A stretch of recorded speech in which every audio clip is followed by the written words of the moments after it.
Blue skies and sunshine, spring is in the air.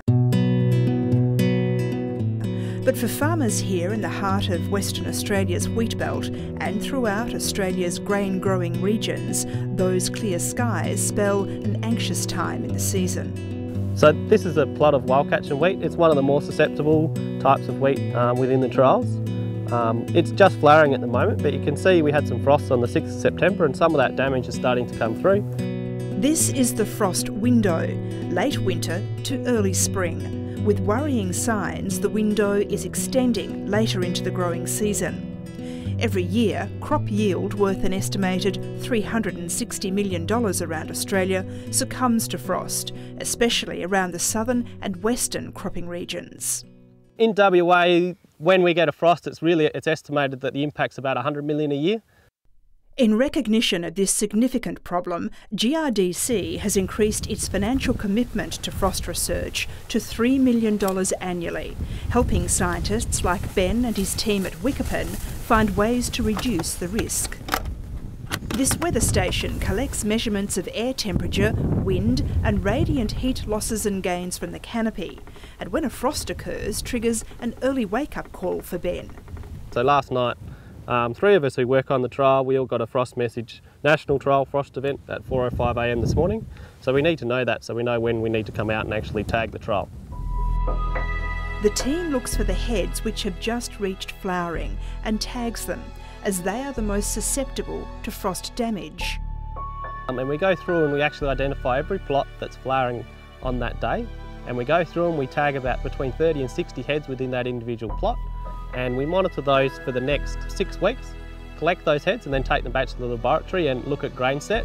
And from that we can look at the reduction in grain number and look at how that variety compares to other varieties at that same stage of development.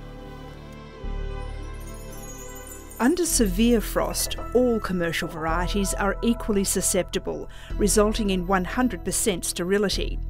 This trial is identifying varieties less susceptible in certain conditions, with the aim of ranking wheat and barley varieties into frost susceptibility.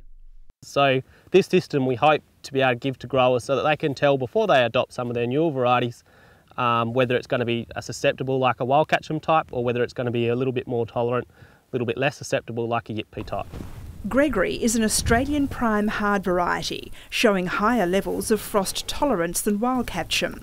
The trial's results are not far off. We're actually at a stage where we can now start to screen commercial varieties for their variation in susceptibility to frost. So at the moment there's 50 wheats and 25 barleys. This is the second year's worth of work, but hopefully by the end of 2014, in time for the 2015 system, we'll be able to have a traffic light system for most of the commercial varieties which will tell growers whether they're very susceptible to frost or just moderately susceptible to frost. While the fieldwork continues and rankings are compiled, growers are urged to continue managing frost through agronomic practices to spread flowering time and risk, as well as mapping frost-prone areas to apply specific strategies. So we're looking at quite high stubble biomass loads down here, around 4 tonnes a hectare because we've been on minimum tillage for quite a few years. Another practice showing unofficial results is stubble reduction. So we've just started some new trials looking at stubble because we've been working with the FACEY group here and they've identified in there anecdotally that crops which they've grown on high stubble areas end up being more frosted than crops which have been grown on areas where they have removed the stubble. Photosynthetic capacity is another aspect of the research, focusing on the frost-prone wild catcham types. So a lot of people know that wild catcham tends to fall over when a stress occurs in the field. Nobody really knows why. Today we're looking at how sugar supply is affected in these plants.